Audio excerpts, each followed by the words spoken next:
Tabales vous présente aujourd'hui le cléromiseur Melo de chez Elif.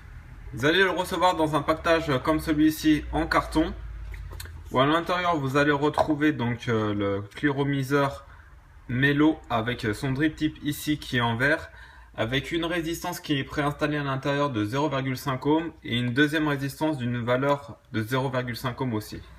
Au niveau de ses caractéristiques techniques, donc vous allez avoir un drip tip en verre avec une connexion 510 avec un gros joint d'étanchéité ici. Vous allez voir ici un tank en Pyrex de 3,5 ml en capacité, un diamètre de 22 mm sur une hauteur de 67 mm, un pas de vis 510 ici qui n'est pas réglable, un airflow qui est lui réglable avec plusieurs positions possibles. Vous allez avoir donc les résistances à l'intérieur, c'est du 0,5 ohm. Une plage d'utilisation au niveau de la puissance entre 20 et 30 watts et au niveau de son corps, c'est de l'acier inoxydable. Au niveau de ses résistances utilisées, donc il s'agit des mêmes résistances que sur l'Atlantis de chez Aspire.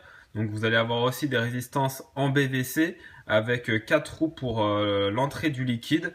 Et vous allez avoir 4 différences entre le Melo et ici donc l'Atlantis de chez Aspire, et je vais vous détailler quelles sont leurs différences. Donc au niveau comparaison, vous allez avoir le Melo qui va être légèrement plus petit, parce que vous allez avoir ici le top cap qui est complètement plat, contrairement à celui-ci qui est un peu voûté. Vous allez avoir aussi des rayures sur le corps, donc vous pouvez les sentir en passant le doigt dessus, contrairement à ici où c'est tout lisse. Donc voilà, le fait d'avoir des rayures, ça change un petit peu le design dans sa globalité, et puis ça évite aussi les rayures qui sont beaucoup plus faciles à faire sur de l'acier lisse. Vous allez retrouver aussi à l'intérieur, vous voyez dans la chambre, donc moi sur l'Atlantis que j'avais, il y avait donc les trous ici de la résistance qui n'étaient pas forcément, qui tombaient pas forcément en face des petites encoches, et avec des encoches en forme de rectangle. Ici sur le nouveau, elle tombe plus ou moins dans les encoches avec des encoches en forme de rond. Voilà, donc c'est un petit peu mieux fait au niveau des finitions. Vous allez avoir le nom Elif qui va être ici gravé, contrairement ici où il n'y a aucune marque de gravé dessus, contrairement à ici où vous avez le nom Aspire. Et la principale aussi différence, ça va être notamment au niveau de l'airflow. Alors, si on prend l'exemple donc du Melo, vous allez avoir 3 possibilités. Donc à savoir déjà la comparaison avec celui de l'Atlantis, vous avez donc un seul et unique airflow qui va être basé sur son devant, où là vous aurez plusieurs réglages. Donc vous allez avoir ici le grand œil de cyclope, le moyen, un grand trou et un tout petit trou, enfin un tout petit trou, un trou un petit peu moins gros. Alors que ici sur le Melo, vous allez avoir déjà 2 entrées. Donc il va y avoir soit une entrée et rien derrière. Si vous la bougez un peu, vous allez avoir 2 entrées sur le devant et une sur le derrière. Et la dernière position, vous avez 3 entrées sur le devant et 2 sur le derrière.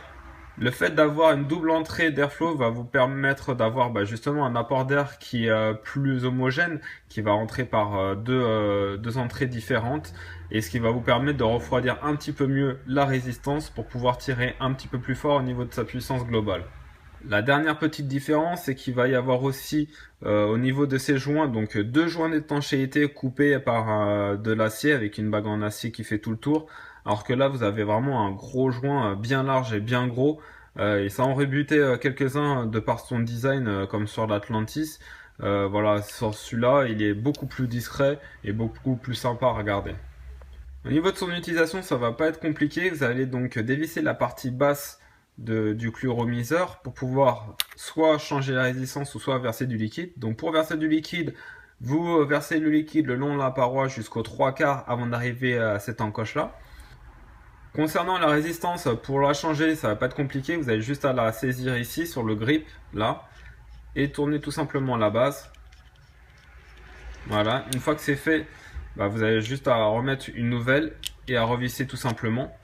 Ici sur la résistance, vous pouvez voir que la plage d'utilisation elle va être entre 20 et 30 watts sur une résistance de 0,5 ohm. Vous allez avoir ici tous les trous d'apport de liquide et ici la résistance en BVC, donc en verticale. Donc à savoir pour amorcer la résistance, donc la première utilisation ou à chaque fois que vous allez changer la résistance, il va falloir mettre une petite goutte de liquide sur chacun des trous ici et verser un petit peu de liquide donc sur toute la partie du gris, donc pas au milieu, vraiment sur les rebords. Et une fois que c'est fait, vous pouvez mettre donc votre résistance ici, la revisser tout simplement, remplir de liquide le réservoir et après vous refermez le tout. Donc faites attention quand vous refermez, c'est du Pyrex, ça casse, donc allez-y doucement.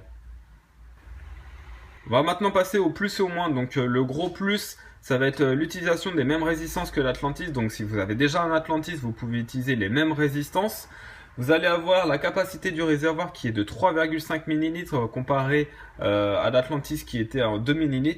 Vous avez une très bonne quantité de vapeur due notamment à l'airflow qui est un peu plus important vu qu'il a double entrée.